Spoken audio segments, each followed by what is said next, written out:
Meaning of fractional. Fractional. Fractional. Fractional. Fractional. The term fractional refers to a part or portion of a whole that is smaller than 1 unit, typically expressed as a ratio of 2 integers. It relates to the concept of fractional numbers in mathematics, which are numbers expressed as a part of a whole. Fractional can also refer to something being incomplete, divided, or divided into pieces.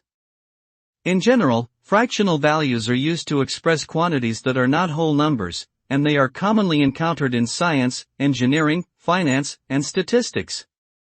Therefore, the term fractional is an important concept in mathematics and its applications.